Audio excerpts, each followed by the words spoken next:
Assalamualaikum warahmatullahi wabarakatuh. Sebelumnya saya izin memperkenalkan diri.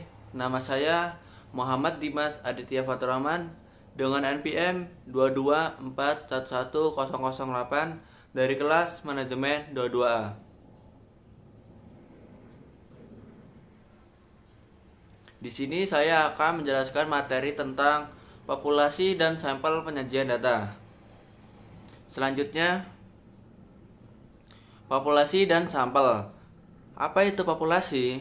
Populasi adalah keseluruhan dari subjek penelitian, sedangkan sampel adalah sebagian dari populasi tersebut. Karakteristik dari populasi adalah parameter, sedangkan karakteristik dari sampel adalah statistik. Seringkali banyak peneliti menggunakan data sampel dibandingkan dengan populasi. Alasannya, karena beberapa faktor misal keterbatasan waktu, tenaga, biaya, dan lain sebagainya. Yang perlu diperhatikan adalah pemilihan atau penentuan sampel yang akan dijadikan objek penelitian. Penentuan sampel tersebut harus mengikuti aturan teknik pengambilan sampel, yaitu teknik sampling. Karena data yang digunakan adalah data sampel, maka statistik sampel diketahui, sedangkan parameter populasi tidak diketahui. Apabila pengambilan sampel sudah memenuhi aturan teknik sampling, maka kesimpulan yang diperoleh dapat digunakan untuk menjustifikasi parameter populasi. Selanjutnya ialah tabel populasi dan sampel, seperti yang di bawah ini. Selanjutnya, teknik pengambilan sampel.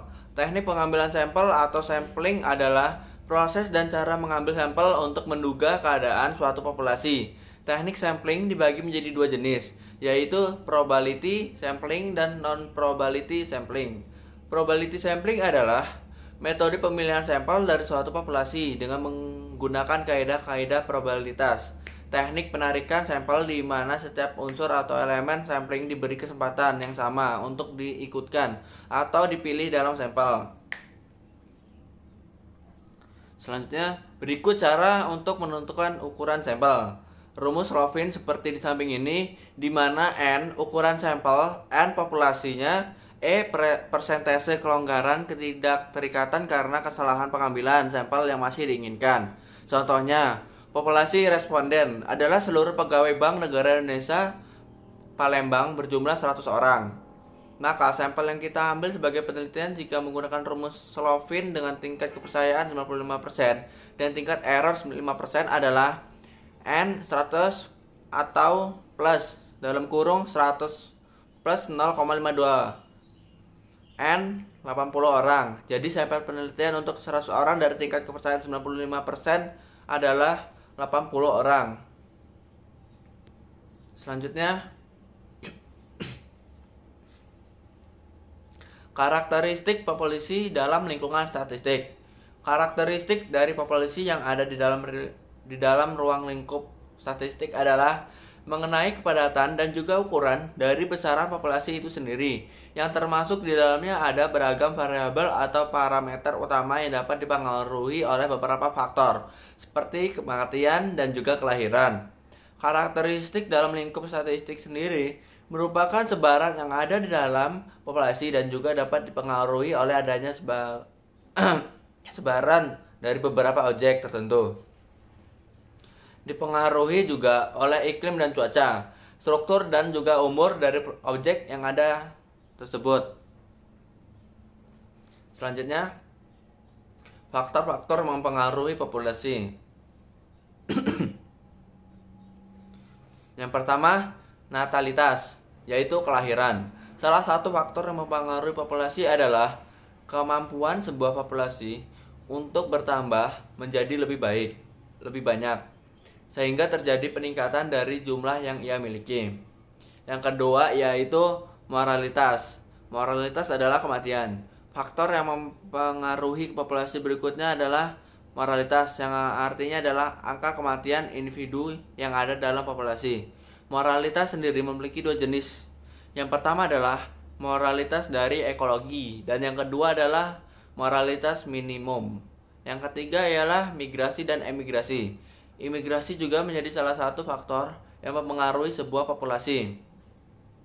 Perpindahan individu dalam suatu populasi ke daerah atau wilayah lain akan memiliki dampak terhadap populasi dan bisa berdampak terhadap peningkatan atau juga penurunan.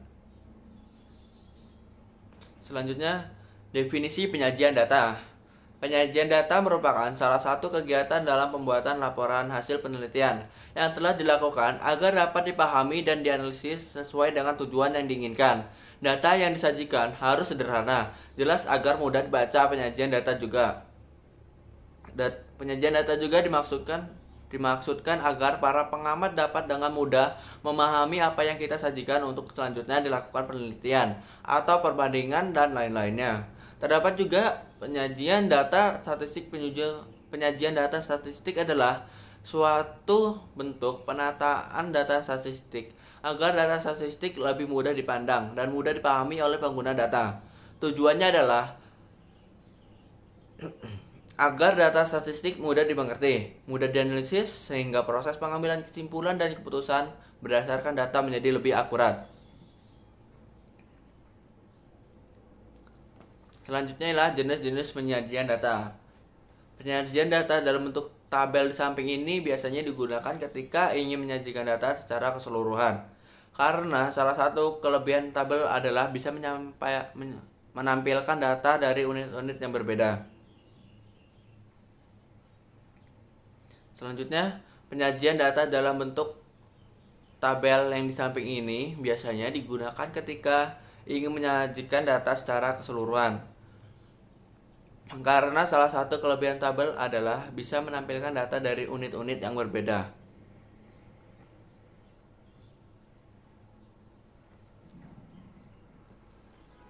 Kesimpulan yang bisa diambil adalah populasi adalah keseluruhan elemen dalam penelitian meliputi objek dan subjek dengan ciri-ciri dan karakteristik tertentu.